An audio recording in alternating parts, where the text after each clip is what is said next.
Welcome back for another episode of the Real Cinema Show. My name is Rob, I'm Devin. and on the show we talk about movies. Yep. Movies we saw, movies we are going to see, and things that came up this weekend. Yes. Or this last week, sorry.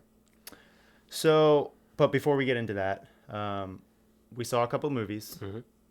Not the movies that we were originally planning on seeing, but one of them was Sonic 3. great. Yes. Devin, I didn't see Sonic 3, so tell me how it was. I thought it was a great time. It's the third in 4 or 5 years now of this trilogy. Mm-hmm. And I thought each of these movies get better as they go on. They're all just a really fun time. I think what helps each of these movies is the addition of each characters in each movie. Sometimes I think that could hurt in, like, when you look at other trilogies having too many characters in an ensemble, but I thought it made this one it makes it better. I thought the villains were the best. Shadow being played by Keanu Reeves was great. A lot of said of his acting at times, but just voice acting, so it's hard to do that terribly wrong. But Jim Carrey's back, obviously, and he's playing also his grandpa in this one. So he's Dr. Robotnik, and he's his grandfather, Gerald Robotnik. Ah, okay. I thought he was playing like just a different version of himself. No, it's his grandpa. But yeah. And so you binged the first two before seeing the third. Is that what you did? Very right before, yes. Okay. So you think that helped going into the third one, obviously? Right? It helped give some... Obviously, I didn't miss out on the nuances, Yeah. so it definitely helped understanding the journeys the characters have went on. Knuckles, for example, he was the main villain of the last one, and now he's with Sonic in this one. And he's hilarious because he always just wants to destroy stuff and wants to take the most direct approach. Okay. Where it's like, all right, we got to work as a team first on this. Yeah. But every scene with Jim Carrey, or the two Jim Carreys really, is hilarious. They're beyond scene stealing. It's just, I'm dying laughing. Everyone's just, he's honestly having the time of his life, it seems like. Yeah, it looks like he's just, this is his sandbox and he's just going to play in it. Yeah. You know what I mean? Like, this is just what he does. From the trailers, I haven't seen the movies, but this is what he does best, is just being outrageous. Yeah, absolutely. There was jokes in it. Like there's even like a quick, like, what this movie reminded me of? Like almost a PG Deadpool in a sense. Like, not with all the fourth wall breaks to that extent, but just everyone's just laughing, having a good time. There's a lot of like current pop culture references, like, oh, why is Tom Cruise not just do this stunt, or stuff like that, where there's they're pointing to real life stuff happening. Okay. So I think this movie also had great depth with the characters, the journey that Sonic and Shadow went on, about rage and loss. I thought were great themes explored in this movie. And overall, I thought it was just a really solid movie in my opinion. Okay. Yeah. What is your rating? 1 out of 10. So my rating for this movie is an 8.7 out of 10. And if you're a fan of these movies, or like just a really fun time, I would definitely recommend going to see this at the theater. Wow. Yeah. Wow. Okay. I was pretty happy with this one. This one had a smile on my face by the end of it. Big smile on my face. Okay. And we saw another movie. Yeah. Which unfortunately it wasn't The Brutalist in theaters. This is not real cinema. No, we went to Netflix and we watched a movie from the comfort of our own home. You saw Carry On a couple days ago. Yes. It didn't come out last week. It came out like a week before, right? December 13th, I believe. Okay. Yeah. So yeah, I just got a chance to catch up on it. And if you don't think too hard, it's a good thriller. Mm-hmm. It,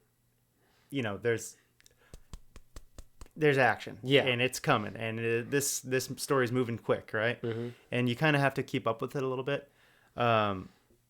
But what I thought going throughout the whole movie is that when something would happen, when two characters were in a certain scenario, blah blah blah, it was just like there's so many. Oh wow, that was convenient.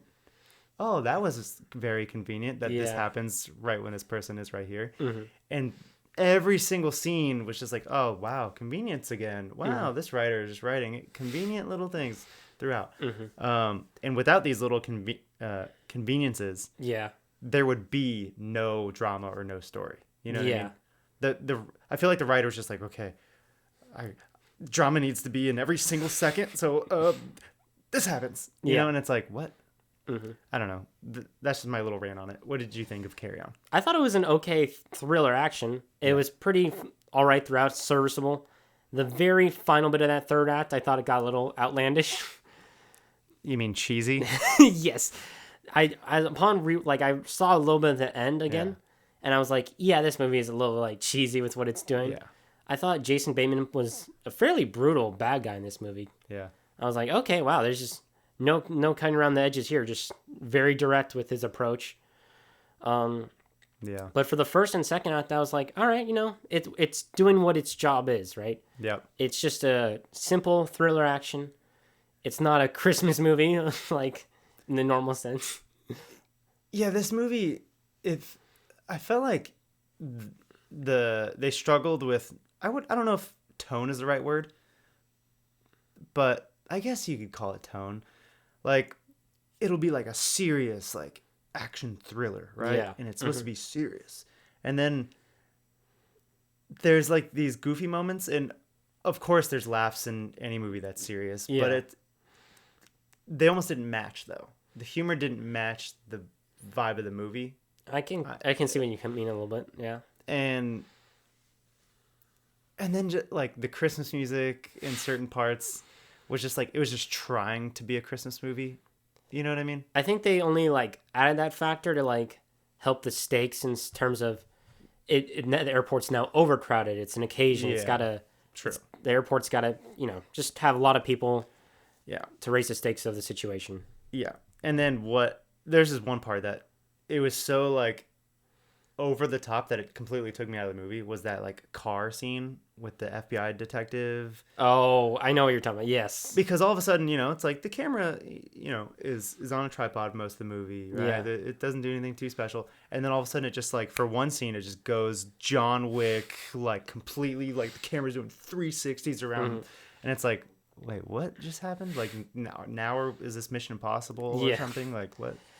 Yeah, you just reminded me about that scene now. I'm like, oh yeah, there's quite a few moments where you have to suspend your disbelief to play along with this. You do have to suspend disbelief quite a bit.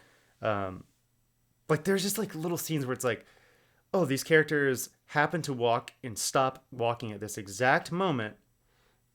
Oh, but now like because they did that, this guy has like aim at them from like a certain part of the window. Yeah. And it's like, okay, well, if they didn't stop right there, then that person wouldn't have his shot, and therefore there'd be no drama. Yeah.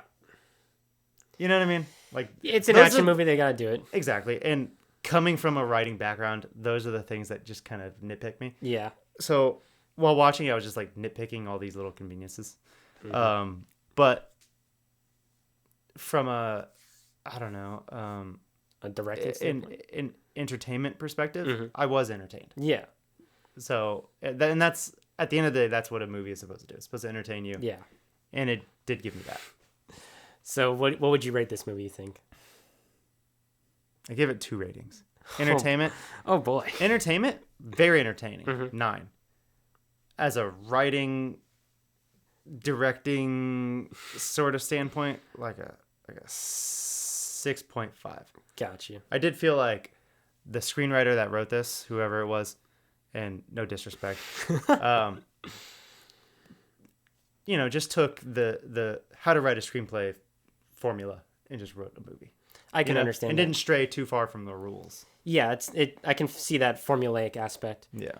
For me, I gave it like an 8.1, but the more like I'm now thinking about it, I can see it being like even a 7.8 when I'm like, all right, yeah, it's cheesy. I'm suspending my disbelief, but like I'd recommend it if you're wanting just like a decent, you know, action time because I like action movies, so it served its purpose as is. Yeah, I agree. Mm-hmm. So would you recommend someone see it or pass on this, you think? I would recommend it. Okay. But, you know, there are better movies to watch. Yeah. Understandable. Yeah.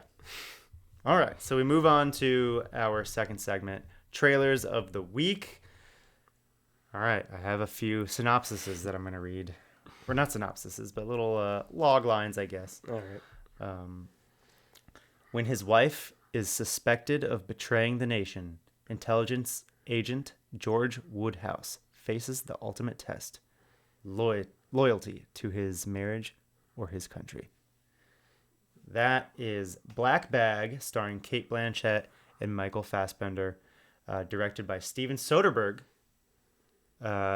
releasing March 14th. Yeah. Steven Soderbergh has been kind of busy. Yes. He also has Presents coming out pretty soon. Mm-hmm. Just want to mention that. What do you think of the trailer? I thought it was an all right trailer. It didn't make me want to go out and see it for some reason. Mm-hmm. It looked like a good spy thriller, like kind of cat and mouse with how their relationships, like, all right, never talk about work, even though we have the same kind of secret work where we're like both working for agencies or something. Yeah. I have never seen Mr. and Mrs. Smith. Okay, I haven't either. But this looks like a non-entertaining, non-fun version of Mr. and Mrs. Smith. Yeah, just like there was moments of action in here, but like not enough from like, okay, it's like it almost looked like a political thriller type of action where I'm like, it's just kind of behind the scenes, like dig up dirt or information. Yeah.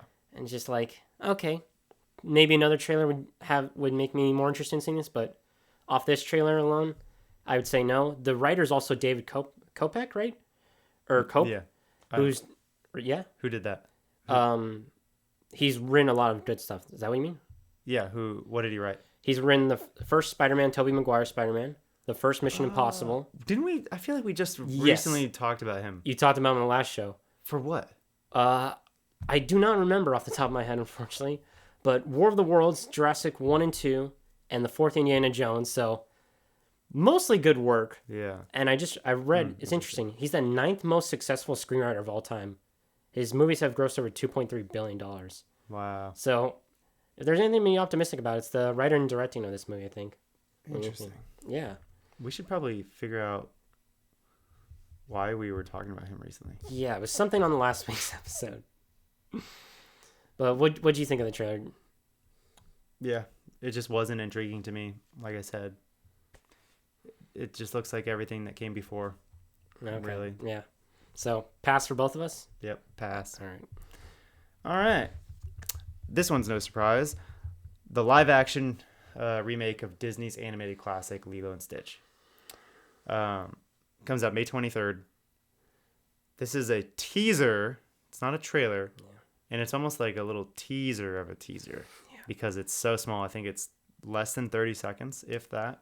30 seconds. Yeah. 30 seconds. What do you think of this little teaser spot? Like, it's fine. Looks good. The animation looks fine. But, like, give me a real trailer. Like, this is doing nothing for me here. Yeah. I would say that the one that came out a month ago or so, where he's smashing the sandcastles, right? Yeah. They took that from the original movie. And that is so cute. Yeah. And I want more of that. But this one is just like, they show him, and then that's it. That's all the teaser is. They just show him. Yeah. Like, stop with these, 30-second teasers and just give us a full trailer so we can actually feel what this movie's going to be like, at least a little bit. Yeah. But, it's the first one, okay, cool. You released that little teaser. You don't need to release this one. Just, we know the movie's coming. We have that one to live off of until you have the actual trailer. Yeah. So, yeah, I agree with you on that. But I do want to see this. Yeah. Animation looks great. I mean, I'd say pass just because this isn't even a real trailer for me, so I can't really give a fair judgment of the movie until, I want a real trailer to actually judge it. Yeah. I am not passing on this. I am seeing this. I'm just passing on this trailer more than anything. Not like that I'm not going to see this movie. Just if that makes sense. Yeah, no, I know what you mean. I used to watch the little Disney Channel, or was it Disney Channel? Yeah, it was Disney Channel. They had a TV series of Lilo and Stitch. I don't remember that. Where this is before your time. This is a long time ago. Okay. This is in 2000, in between. I feel like in between 2006 and 2008, maybe. Okay. And a bunch of creatures like Stitch got released into the wild, and Stitch and everyone had to find them, and bring them back to wherever they're from or whatever. I don't know. Interesting. But yeah, I like Lilo and Stitch. Yeah, I do too. Alrighty, so hopefully I don't butcher this. Kung Fu prodigy Li Fong is uprooted from his home in Beijing and forced to move to New York City. When a friend needs his help, Li enters a karate competition. Li's teacher, Mr. Han, enlists original Karate Kid Daniel LaRusso for help. This is the trailer for the Karate Kid Legends, coming out May 3rd. Or no, May 30th, sorry. Yeah. What'd you think of this trailer? Wasn't that special in my opinion? It had a few good moments. There's just, I've only seen one of these, maybe the very first one, the OG one that's, fantastic, obviously. I never even saw the original one. So you've never seen any of these? I may have seen the original one, like when I was a kid, but I don't even remember it. Wax on, wax off. I know the line. Oh, all that stuff. I know Mr. Miyagi. Okay. But other than that, that's it. I mean, I just remember those like fun bits from it, but I haven't kept up with this franchise or series. Yeah. Doesn't have me wanting to do it now with this trailer. I mean, I would pass on it in my opinion. Yeah, I didn't see the Jaden Smith reboot. It didn't do that Jackie good. Chan. I don't believe. And I know that Cobra Kai is somewhat connected to all this. Okay, I didn't know that. Yeah, but this trailer didn't really do anything for me. Yeah. I do like Jackie Chan. It's nice to see him in something. Mm-hmm. But I don't know if it's enough for me to, go see it, I guess. Yeah. So yeah, passing on that one. Okay. What about you? I'm passing on as well, I think. Okay. I'm sure this is the one you want to talk about. Superman embarks on a journey to reconcile his Kryptonian heritage with his human upbringing as Clark Kent. This is Superman, directed by James Gunn, coming out July 11th. What do you think of the Superman trailer? It was a great trailer. It's also written by James Gunn as well. It's the start of the brand new DC universe that James Gunn is launching at Warner Brothers for DC. So I'm really excited. It's the first standalone Superman movie since 2013. Wow. Because there was obviously the Batman vs. Superman movie, but that's not just Superman focused. Yeah. So a lot riding on this movie for the future of Warner Brothers and obviously DC Studios. Looked great. Crypto looked perfect in this movie as well for his little cameo.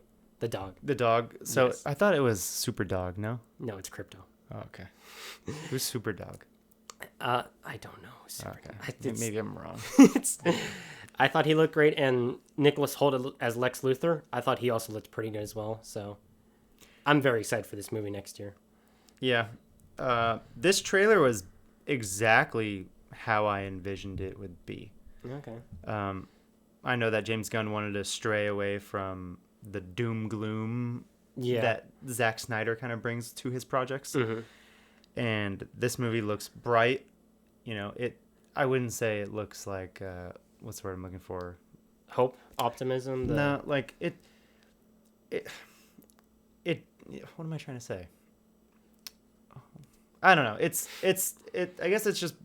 It looks brighter. It looks optimistic. It looks fun. Yeah. These are the things that I expected from a James Gunn movie. Mm-hmm. And David Cornsweet looks really great as Superman. Yeah. Yeah, just kind of, it was kind of exactly what I expected. Yeah. No surprises, I don't think. Okay. Yeah. All right. I thought it was a solid first trailer and a good look at what's to come for this movie, I think. Yeah. I'm definitely seeing it. What about you? Oh, yeah. Okay. Yeah, I'm on board. I'm on board. All right. Father-daughter duo Riley and Elliot hit a unicorn with their car and bring it to the wilderness retreat of a mega wealthy pharmaceutical CEO. This is Death of a Unicorn, the new A24 film coming out next year, sometime next year. Yeah. What'd you think of Death of a Unicorn? My brain went through so many different thoughts as I was watching this trailer. Yeah. At first I was like, no. And then I was like, wait, what's happening? And then I was like, oh my God, where is this movie going? Like, it feels like it wants to do three different things at times where I was like, okay, it's about the unicorn they have a problem with. And then it's like, the unicorn can cure cancer. And now it's a horror movie where they're trying to not die to the unicorn. So I'm like, wait, now I think I'm interested in this movie? it was so weird and bizarre throughout, but it did just enough where I'm like, okay, I kind of actually want to see this now and see what happens in this movie. Yeah.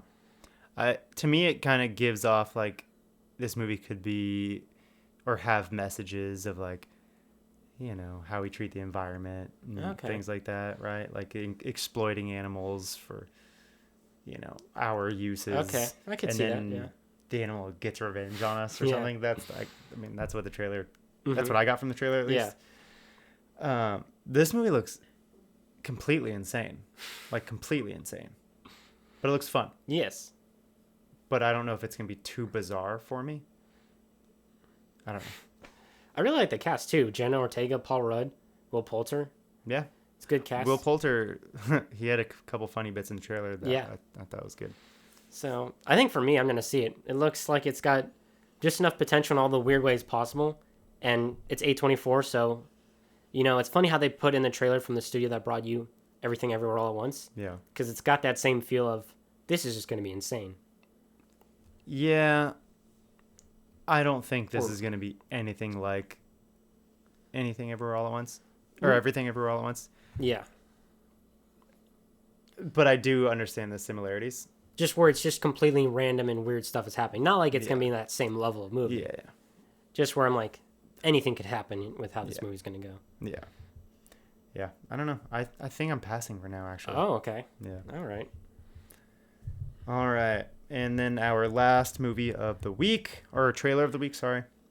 Navy SEALs overwatch the movement of U.S. forces through insurgent territory in Iraq in 2006. Based on ex-Navy SEAL Ray Mendoza's real-life experiences during the Iraq War. This movie is Warfare. It's coming out sometime next year. It's directed by Alex Garland and an Iraq War veteran who it's based on, Ray Mendoza. It's funny because after Civil War, Alex Garland said that he is done directing movies. Really? And then he comes out with this, like, how much later? Like, what? 8 months later, probably. Yeah. And then he shot this probably how long ago? Like, yeah. It's weird. Like, I'm done directing. I'm going to make a movie immediately. Like, what? But anyways, what'd you think of the trailer? I thought it was a pretty good trailer. Like, when I read that, Iraq 06 and the stuff they were talking about Ray Mendoza, I was like, I got to look up more of this movie. Yeah. So, I mean, I maybe have different information, but I read that it was co-written and directed by both Ray Mendoza and Alex Garland. So they both, like, wrote and directed it, I guess. Ah, okay. And so, obviously, it's as you said, it's Ray Mendoza's one of his own experiences that he lived through in Iraq. Yeah. So he's literally retelling a story, which I think is pretty interesting. Because in a lot of, like, war movies that I've seen recently, like, it's like a small team of bandits or, like, 3 or 2 guys going up against an army of 100 people. Yeah. But this, it's like, it's real. It's a team of, looks like 6 to 10 maybe. Yeah. Fighting, still, like, in a real world battle situation, fighting for their life. It looks intense, suspenseful. And interesting enough, Ray Mendoza was the military supervisor on Alex Garland's Civil War movie. Interesting. So they've already worked together and have chemistry. So another movie with Will Poulter. This one looks pretty good. It always feels like over the last few years, there's always been at least like one pretty good war movie that's come out. And this one from A24 looks like it's going to be the war movie of 2025, in my opinion. It looks pretty solid. Yeah. Yeah, I agree with everything you said there. This looks like it's placing you, the audience, in what war is really like. Yeah. And that's scary. I know it's scary, it's terrifying, but it's also like a real look. It's not like, trying to beat around the edges. And it doesn't look Hollywoodized, where explosions for the sake of explosions. It's not the Ministry of Ungentleman Warfare where Alan Richardson's killing guys with a bow and arrow like Hawkeye. Yeah, it's just warfare. Just brutal, harsh warfare. Yep. Cool. All right, we're going to move on to our last segment, opening this week. Mm-hmm. We've got 4 of them. Yep. Baby Girl, A Complete Unknown, The Fire Inside, and Nosferatu. Devin? Yes. What movies are you seeing this weekend? My number one priority this weekend is probably going to shock you, but it's The Fire Inside. Wow. I just showed you the trailer, told you to watch the trailer right beforehand. Yep. And it's another true story movie about a sport, which has been a pretty good year for true story sports movies. The Boys in the Boat, A Young Woman in the Sea, and The Long Game. This looks like another really good one. Up and coming female boxer competing in the Olympics. Looks really good and well done. It's my number one priority to see this week, for sure. Wow. Yeah. I didn't know what this movie was. It wasn't on my radar. Having watched the trailer, this movie does look like it's something I would want to watch. Mm-hmm. But unfortunately, there's two other movies that have priority. And my number one is Nosferatu. Mm-hmm. No surprise for anyone that watches the show. I'm a big Robert Eggers fan. I loved his last three movies, his only three movies. Okay. And I'm excited to see this fourth one. It's my most anticipated movie of the year. Okay. And then after that, I love Timothée Chalamet, and I love Bob Dylan. Yeah. Timothée Chalamet plays Bob Dylan in this biopic by, what's his name? James Mangold. Oh, okay. Yeah. Great director. Yeah. So he's done Ford vs. Ferrari. Exactly. Yeah. So those are going to be my two movies. Mm-hmm. And then maybe my girlfriend will drag me to Baby Girl. I think, for me, A Complete Unknown looks good. I think the best part about the movie just looks to be Timothée Chalamet's performance. He looks like he's giving a great performance. Kind of another biopic where I feel like all these musical ones feel kind of the same now, where it's like new up and comers, like, shaking up the scene and like doing something rebellious and different. And like struggling with fame and then falling from grace. And then got like a love story on the side too, where I'm like, they all kind of feel the same, but Timothée Chalamet's performance seems to be the best part. And then for Nosferatu, what's wrong with people in horror movies? Where do they come up with these ideas for sickening ideas? Well, this is literally an adaptation of Bram Stoker's Dracula. That's true. Yeah, the 1908 one, or no, it's the no. So the original movie was based off of Dracula the book. Oh, okay. Yeah, and they're like, well, how do we do this without like calling it Dracula, so we don't get sued? Let's just make up a whole new thing. Oh, okay. But then they still got sued. Okay. And then they got their movie pulled. Oh, and, okay. Yeah, so that's the history of Nosferatu. Gotcha. And now that it's public domain, they're bringing it back, baby. All right. Yeah, with a great cast. Looks like it could be pretty good. Yeah, and one of the best directors working today. So okay, yeah, I'm very excited. All right. So that'll do it for the show. Look out for our out of the theater reactions. Yep. We're gonna have a few of them this week. And thank you for watching, Devin. We'll see them later. Goodbye.